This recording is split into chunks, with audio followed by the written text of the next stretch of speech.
માંડવી પંથકમાં આદિવાસી સમાજના ભોળા લોકોને લાલચ આપી ખ્રિસ્તી ધર્મમાં પરિવર્તિત કરવાના મસમોટા રેકેટનો પર્દાફાશ થયો છે, જેમાં તપાસના તાર હવે સરકારી શાળાઓ સુધી પહોંચ્યા છે. માંડવી ધર્માંતરણ કેસમાં પોલીસે વધુ એક કાર્યવાહી કરતા મવડી પ્રાથમિક શાળાની શિક્ષિકા મીનાબેન ચૌધરીની ધરપકડ કરી છે. ભાતખાઈ ગામની રહેવાસી એવી આ શિક્ષિકા આ કેસના મુખ્ય સૂત્રધાર પાસ્ટર રામજી ચૌધરી સાથે સીધા સંપર્કમાં હતી અને મહિલા તેમજ યુવતીઓને ધર્મ પરિવર્તન કરાવવા માટે પ્રેરિત કરવામાં તેમની સક્રિય ભૂમિકા હોવાનું તપાસમાં બહાર આવ્યું છે. આશ્ચર્યની વાત એ છે કે કાયદાના સકંજામાંથી બચવા માટે શિક્ષિકા મીનાબેન ધરપકડ પહેલા જ પોતાનો મોબાઈલ ફોન ફોર્મેટ કરી દઈ પુરાવાનો નાશ કરવાનો પ્રયાસ કર્યો હતો, જે આ ગુનામાં તેની ઊંડી સંડોવણી તરફ ઇશારો કરે છે. સમગ્ર મામલાની શરૂઆત ત્યારે થઈ જ્યારે માંડવીની એક યુવતીએ ડોક્ટર અંકિત ચૌધરી વિરુદ્ધ લગ્નની લાલચ આપી શારીરિક શોષણ કરવાની ફરિયાદ નોંધાવી હતી, જેના આધારે ડીવાયએસપી BK વનાર દ્વારા હાથ ધરવામાં આવેલ ઊંડી તપાસમાં ધર્માંતરણના મસમોટા નેટવર્કનો ભાંડો ફૂટ્યો હતો. અત્યાર સુધીની તપાસમાં આ કેસમાં કુલ 4 શિક્ષકો સહિત 6 આરોપીઓની ધરપકડ કરવામાં આવી છે, જેમાં mastermind pastor Ramji Chaudhary, શિક્ષક ગુરુજી ચૌધરી, શિક્ષક રાકેશ વસાવા અને તાજેતરમાં ઝડપાયેલી શિક્ષિકા મીના ચૌધરીનો સમાવેશ થાય છે. આ ઉપરાંત ડોક્ટર અંકિત ચૌધરી અને નવીન ચૌધરી પણ જેલના સળિયા પાછળ છે. આદિવાસી સમાજમાંથી જ આવતા આ શિક્ષકો દ્વારા પોતાના સમાજના લોકોનું ધર્માંતરણ કરાવવાની આ ઘટનાએ શિક્ષણ જગત અને સ્થાનિક સમાજમાં ભારે ચકચાર જગાવી છે. હાલમાં પોલીસ દ્વારા મોબાઈલ ડેટા રિકવર કરવાની અને આ રેકેટ પાછળના આર્થિક સ્ત્રોત શોધવાની તજવીજ હાથ ધરવામાં આવી છે, જેનાથી આગામી સમયમાં વધુ મોટા ખુલાસા થવાની શક્યતાઓ છે. સુરત ગ્રામ્ય જિલ્લાના માંડવી તાલુકા ના માંડવી પોલીસ સ્ટેશન છે, એની અંદર આ કામના ભોગ બનનાર છે એમને ફરિયાદ નોંધાવેલી કે આ કામના આરોપી અંકિત રામજીભાઈ ચૌધરી, જે વ્યવસાય BHMS ડોક્ટર છે, તેઓ દ્વારા આ કામના ભોગ બનનાર છે એમનું શારીરિક શોષણ કરી, એમને લલચાવી ફોસલાવી, લગ્નની લાલચ આપી અને એમનું ધર્મ પરિવર્તન કરાવેલું. એ સબબ પ્રથમ BNS કલમ 69351/3 મુજબની ફરિયાદ નોંધવામાં આવેલી.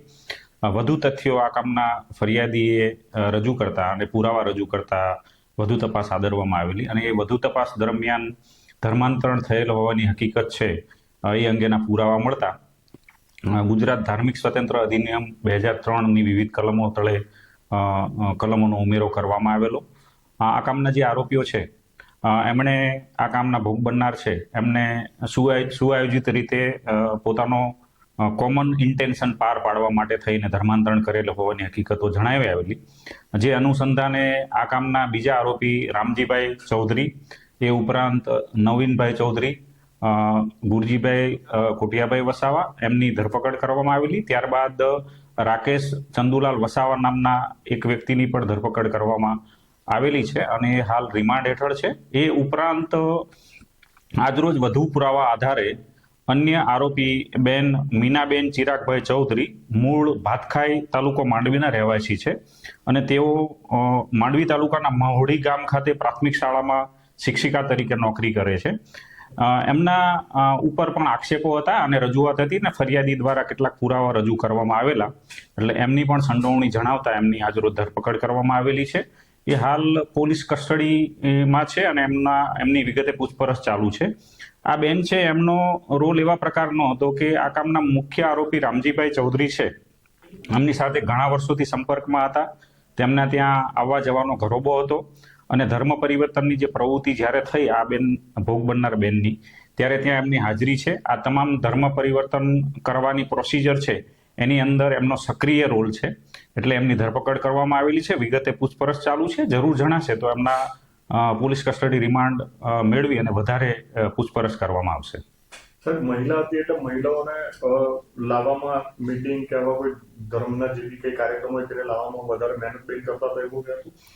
આમાં આરોપીઓની એમો એવી જણાઈ છે કે આરોપીઓ મહિલાઓને ખાસ કરીને એટલા માટે ધર્માંતરણ કરવામાં સરળતા રહેતી એમને, કેમ કે કોઈ પણ પ્રકારની અંધશ્રદ્ધા ફેલાવવામાં કે કોઈ જગ્યાએ રોગ હોય, માનસિક તકલીફો હોય તો ડોક્ટર અંકિત છે એમને સારવાર આપતો અને ત્યાં જ એના ક્લિનિકની અંદર એમની પ્રાર્થના કરાવતો, માઇન્ડ વોશ કરતો અને પછી પાસ્ટર રામજીભાઈ એના પિતા છે એમની પાસે મોકલી આપતો અને એ ધીમે ધીમે માઇન્ડ વોશ કરી અને એમનું ધર્મ પરિવર્તન કરાવતો. એટલે મહિલાઓને ખાસ કરીને ટાર્ગેટ કરવામાં આવતી અને એમાં મીનાબેન છે એની પણ હેલ્પ લેવામાં આવતી અને અન્ય આરોપીઓ પણ એમાં મદદરૂપ થતા હતા અને એ લોકો પાસ્ટર તરીકેની ભૂમિકા ભજવતા હતા. આ જે આરોપીઓ છે એમણે સુઆયોજિત રીતે ધર્મ પરિવર્તન કરાવવા માટે એક ટ્રસ્ટની રચના કરવામાં આવેલી અને એ ટ્રસ્ટનું નામ હતું the pray for everlasting charitable trust.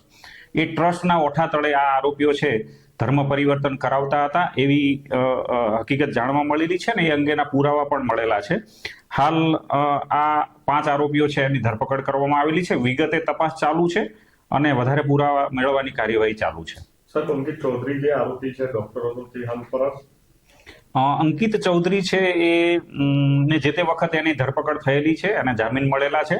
એ ઉપરાંત વધારે પૂછપરછ કરવા માટે થઈને એમને વારંવાર નોટિસ કરવામાં આવેલી છે, પરંતુ હાલ તે ફરાર છે અને એ તપાસમાં એમણે સહકાર આપેલો નથી અને એમની પૂછપરછ કરવાની બાકી છે. આ જે હાલના આરોપી જે પકડાયેલા આરોપી જે રાકેશ ચંદુભાઈ વસાવા અને એની આગળના જે આરોપીઓ છે એમની સાથે એમના રિમાન્ડ દરમિયાન એમની સાથે ક્રોસ પૂછપરછ કરવા અંકિતભાઈની જરૂરિયાત હતી અને એ સબબ એમને નોટિસ કરીને વારંવાર બોલાવવામાં આવેલા હતા, પણ તે પોલીસ સમક્ષ હાજર થયેલા નથી અને ઘરે મળી આવેલા નથી. ક્લિનિક પર તપાસ કરતા ત્યાં પણ મળી આવેલા નથી.